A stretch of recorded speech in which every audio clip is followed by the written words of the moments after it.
নমস্কাৰ। যিহেতু NTA ৰিনিট 2026ৰ result যোৱাকালি ঘোষণা কৰিছে, তো এই ভিডিঅ'টোত আজি আপোনালোকে ৰিনিট 2026ৰ ৰিজাল্ট সম্পৰ্কে কিছুমান ইম্পৰ্টেণ্ট কথা আলোচনা কৰা হ'ব আৰু অসমত ৰিনিট 2026ৰ এক্সপেক্টেড কাট অফ কিমান যাব পাৰে সেই বিষয়ে আপোনালোকে গম পাব।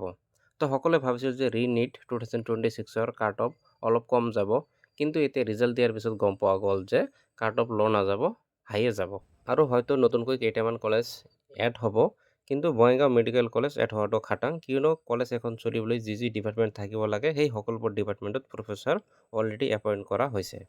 প্ৰায় 20 লাখ ষ্টুডেণ্টে এইবাৰ এক্সামত বহিছিল, তাৰে ভিতৰত 138 কেণ্ডিডেটে 690ৰ মাৰ্কৰ ওপৰত পাইছে। আৰু মষ্ট ইম্পৰ্টেণ্ট কথা যে এইবাৰ 93% ষ্টুডেণ্টৰ ওপৰৰ ষ্টুডেণ্টে ফাৰ্ষ্ট এটেম্পতে ৰিনিটটো ক্ৰেক কৰিছে আৰু 99% ষ্টুডেণ্টৰ এজ 17ৰ পৰা 19 ইয়াৰ। টোটাল 20 লাখৰ ষ্টুডেণ্টৰ ভিতৰত অনলি 19 ষ্টুডেণ্টে 700ৰ ওপৰত মাৰ্ক পাইছে আউট অফ 720। 1492 কেণ্ডিডেটে 650ৰ ওপৰত পাইছে আৰু 10,160 কেণ্ডিডেটে 600 বা 600ৰ ওপৰত পাইছে আৰু 90,780 কেণ্ডিডেটে 500 বা 500ৰ ওপৰত পাইছে।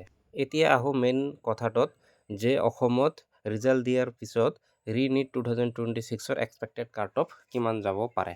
তো আপোনালোকে স্ক্ৰীনত দেখাই পাইছে ৰিজাল্টৰ পিছত জেনাৰেলৰ 510 +-5 আৰু EWSৰ 505ৰ পৰা +-5, হয়তো 5 মাৰ্ক কম যাব পাৰে বা বেছি যাব পাৰে।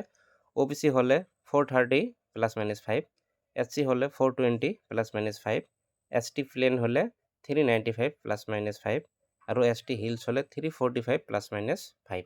যদি নতুন কলেজ 2-3টা এড হয় তেনেহ'লে কাট অফ অলপ কমিব, কিন্তু এতিয়া চৰকাৰৰ ফালৰ পৰা কোনো নটিফিকেশ্যন অহা নাই, সেইকাৰণে আমি একো ক'ব নোৱাৰোঁ।